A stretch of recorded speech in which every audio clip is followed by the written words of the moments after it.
If someone you care about, a parent, a grandparent, or a partner, seems like they might be approaching the final stage of their life, I ask you not to turn away. This video is not made up. It is not for entertainment. What I am about to tell you is real, and it comes straight from the experience of hospice care. This is not about being afraid. It is about getting ready. It is about understanding and respecting the most meaningful moments we might ever face. I will be honest with you. As a man, a son, and someone who once sat by a hospital bed trying to hold back tears, this is one of the most difficult things I have ever learned. But it completely changed the way I view death. And I want you to hear it just like I did. A few months ago, I spoke with a hospice nurse named Carla. She has been doing this for almost 20 years. She has walked with people through their last phase of life, holding their hands, listening to their final words, being there for their last breaths. In a calm, gentle voice, she told me that there are certain signs, quiet, small things, that usually start to appear in the final year of someone's life. Not in the last hours, not in the final days. A full year before. We see them over and over again, she told, and most families do not notice them until it is already too late. So today, I want to share 6 of those signs with you, just as Carla shared them with me. If anything I say reminds you of someone close to you, if it touches a memory, please leave just one word in the comments. Yes. That simple word lets the rest of us know we are not going through this alone, that this moment matters to more people than we might realize. Before I talk about the first sign, please take a second to like this video and subscribe to the channel. We are creating a place where stories like these are not hidden or ignored, but shared with dignity. You might not think this video is for you today, but one day, it could mean everything. Carla looked me in the eye and said, the first thing we usually notice is not physical, it is emotional. People begin to pull away from the world, and most of the time, they are not even aware it's happening. She explained how people who once filled a room with energy become more quiet and distant. Not because they are sad or depressed, but as if something inside them is shifting. Like their focus is turning inward. They stop calling their friends. They lose interest in going out. Some even start saying no to visits from the people they love the most. Carla said it's like they are slowly stepping back. Not because they are afraid, but because they are calm. It is almost like they are beginning to accept the idea of leaving. I asked her, does that scare the family? She nodded, all the time. But families usually do not recognize it for what it truly is. They think their loved one is just exhausted or not feeling well. But often, that emotional distance is the body and soul slowly preparing for what lies ahead. That really struck me, because I thought about the time when my grandfather stopped coming to the dinner table, when he no longer wanted to watch our favorite baseball games. We assumed he was just tired, but now I wonder, maybe he had already started saying goodbye. The second thing Carla mentioned gave me chills. She said, they start talking about traveling. I looked at her, confused. You mean, like vacations they want to go on? I asked. She shook her head and said, no, not actual places. I mean in how they speak, in their dreams, and in their words. Carla explained that some patients say things like, I need to start packing soon, or I have a long trip ahead. A few even ask if their passport is ready, or if someone packed their bags. She told me about one man who kept asking if the train was running late. He would say his father was waiting for him at the station. You cannot make this stuff up, she said. It does not matter what their religion is, or even if they believe in anything after death, something changes. A sense of awareness begins to rise, and this idea of traveling, of leaving, of crossing over, it starts to show up, even without anyone suggesting it. It is as if something deep within them knows they are preparing, not just for rest or sleep, but to go somewhere else. I just sat there, quiet, thinking of my great aunt. She was a reserved woman, not one to travel. Yet one evening she told my mother, "I believe the boat is coming soon." 3 weeks later, she passed away. Let me pause for a moment and ask you, has anything like that ever happened to someone you care about? Something that seemed strange at the time, but makes more sense now? If it has, just type yes in the comments. That small word might help someone else feel less alone in what they are going through. And if you are still here, listening, thank you. It takes real strength to sit with something this honest, this raw, but it matters. You matter. And so does the person you are thinking about right now. Let us keep going, because what she said next might be the most emotional one yet. Carla leaned in and took a quiet breath, like she was about to share something delicate. The third sign, she said, is one of the kindest things I witness, but it is also one of the most misunderstood. She paused. They begin giving things away, not because they are cleaning up or clearing space, but because, somewhere deep down, they know the time has come. I said nothing, I just listened. They will hand you a picture, she said, or maybe a book or a piece of jewelry, and say something like, "I want you to have this." And what they are truly doing in that moment is giving you a piece of their story. She spoke about a woman, likely in her early 80s, who gave her grandson an old, dusty toolbox. He thought it was just junk, Carla said. But she told him, "This was your great-grandfather's. He built our first house with these tools. I want you to fix things the way he did with care." A week later, that woman passed. It is not about the item, Carla explained. It is the meaning behind it, the memory, the message. And the more I sat with that idea, the more I realized my own father did the same thing. A few months before he had a stroke, he gave me his wristwatch. He did not say much. He just handed it to me and said, "Keep it running." At the time, I smiled and did not think too much of it. But now, I understand it was his quiet way of telling me that time matters, and that my time would continue, even after his stop.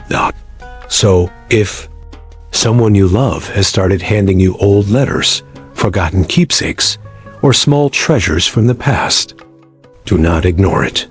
Sit with them, ask what it means, and hold on to that moment, because it might be their way of saying goodbye. Now, the fourth sign Carla spoke about was spiritual, but not how most people expect. She said that many of her patients, even those who had never been to a church, began asking deeper questions. They started to wonder aloud. She said things like, "Why are we here? What happens after this? Will I see my loved ones again?" And it does not matter how practical or science-minded they were before something inside starts to shift. Carla said, "It is not fear, it is curiosity, it is reflection. It is the desire to find peace with the unknown." She told me about a retired Marine named James. He never believed in religion or any afterlife, or so he used to say. But one evening, as he looked out the window at the night sky, he whispered, "I think someone is waiting for me." He never said who, never said where, but he seemed at ease. He passed away quietly the next morning. In that final year, Carla said, people slowly start letting go of the physical world, not out of sadness, but peaceful. They begin reaching for something greater, and sometimes they find it. That struck something in me. It reminded me that we are not only made of skin and breath. There is something within us, something quiet and sacred, that starts preparing long before the body lets go. If you have noticed this shift in someone close to you, suddenly looking for deeper meaning, or speaking more softly about life, then I invite you to do one thing right now. Type yes in the comments. It may feel like a small act, but it means a lot. It says, "I've seen it too. I've felt it. I've been there." Also, if this video has moved you in any way, please hit the like button and subscribe. This is not just about growing a channel. It is about building a space where real stories can be shared and remembered. Now take a breath, because the last two signs Carla told me about, they were the most surprising. And one of them still gives me chills, because I watched it happen to someone close to me and never understood it until now. Carla's voice grew softer as she leaned back, her hands resting gently in her lap. I could tell what she was about to say next meant something more. It felt almost sacred. She looked down briefly, then up again, and said in a quiet voice, "The fifth sign is they begin to see people no one else can see." I stayed silent, just listening. She continued, "It happens more than you would expect. Sometimes it is just days before they pass, but other times it begins months or even a full year before. They will glance toward an empty part of the room and smile, or they might talk quietly, as if someone is there, someone only they can see." She looked directly at me. "And almost always," she said, "it is someone they cared about, someone they lost."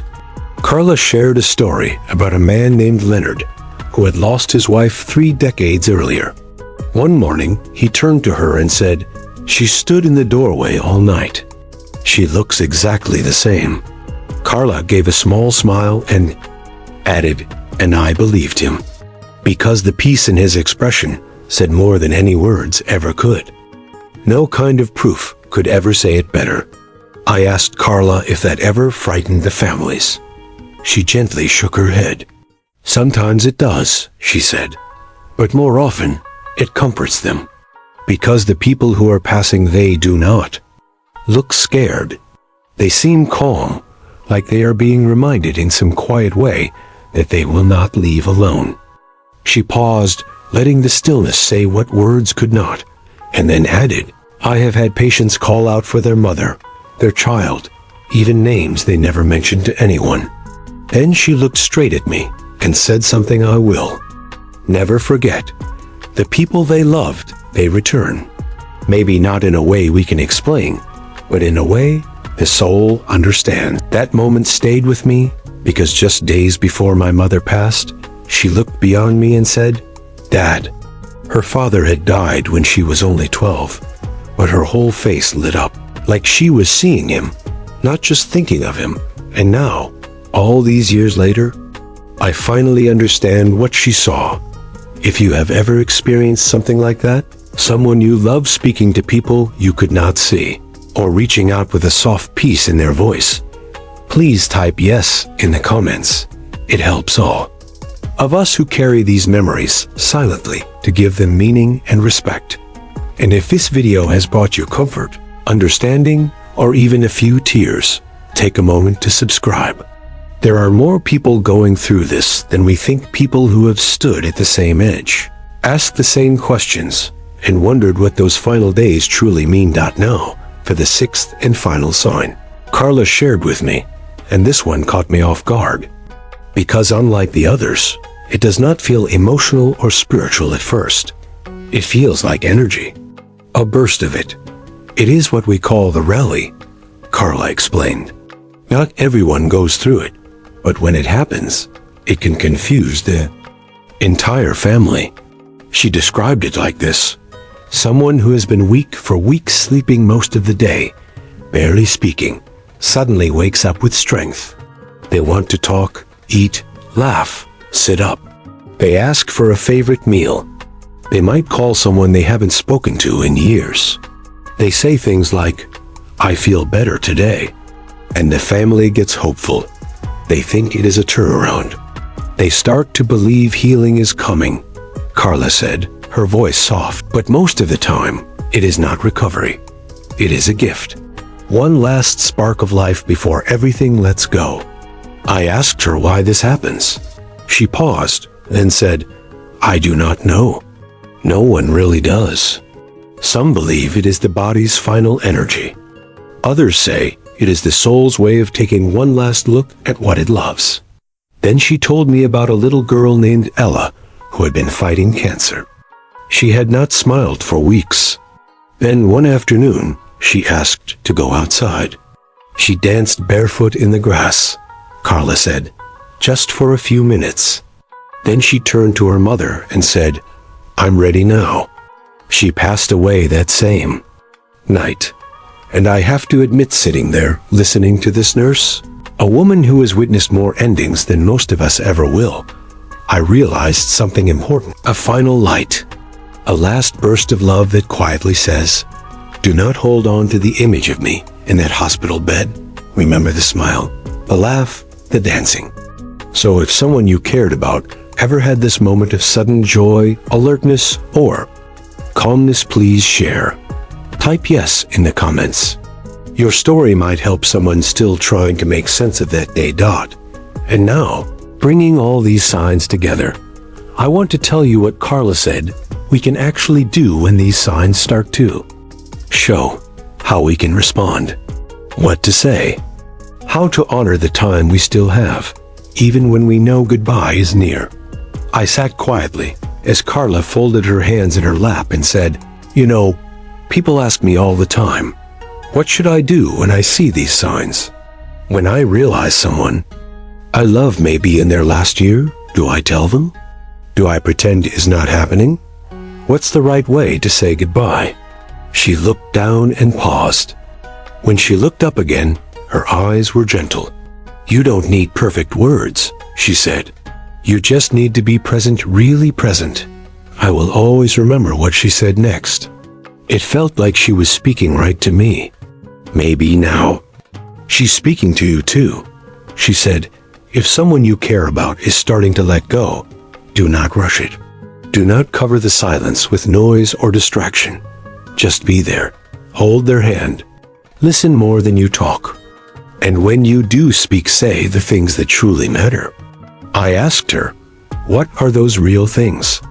She smiled and said, "Tell them what they meant to you. Tell them what you learned from them, what you will never forget. Say the words you have held inside for too long. Say them now while there is still time."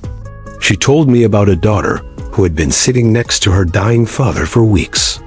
They had barely spoken for years. Their bond had always been difficult. But one afternoon, as he lay there taking short, shallow breaths, she leaned in close and whispered, "I forgive you. And I hope you can forgive me too." He never opened his eyes, but a single tear rolled down his cheek. That, Carla told me, is the power of presence. It is not about fixing everything. It is about releasing what needs to be released. Then, she said something that truly stayed with me. Dying is not always suffering. Sometimes, it is the moment when everything becomes honest, when people finally stop hiding and speak with open hearts. So, if someone you care about is showing these signs, if they are pulling away, giving away their belongings, growing quiet, remembering old memories, talking to loved ones who have passed, or suddenly glowing brighter than before, please do not overlook it. Be with them. Tell them their life had meaning. Tell them what they gave you. And most of all, do not let fear take away your chance to say goodbye kindly. Carla said that in her 20 years of working in hospice, the families who struggled most after someone passed were not the ones who cried the hardest. They were the ones who kept quiet, the ones who waited too long. Maybe that is what this video is really trying to say. Not just to help you spot the signs, but to help you see the moment. To realize the chance to show up, be honest, and find peace. Before I left, I asked Carla one last thing. Do you ever get tired? Tired of being with so many people at the end? Tired of seeing so many goodbyes? She smiled and said, "No, because every single goodbye teaches me something new about how to live." So now I want to ask you, if someone you love is showing even one of these 6 signs, what would you say to them? If today were your final moment, what would you say to them? If that question stirred something in you, let us know in the comments. Type yes if you have seen this change in someone close, or share your story if you feel ready. You never know who might need to read your words. And before this video comes to an end, I have one last request. Please consider subscribing. Not for the numbers, but to build a space for connection, for more honest conversations like this. The kind that speak directly to the heart. Because when we talk openly about the end, we begin to value the time in between, the laughter, the meals, the stillness, the small moments we never knew were meaningful. Thank you for being here. Thank you for listening to the insight shared by this remarkable hospice nurse.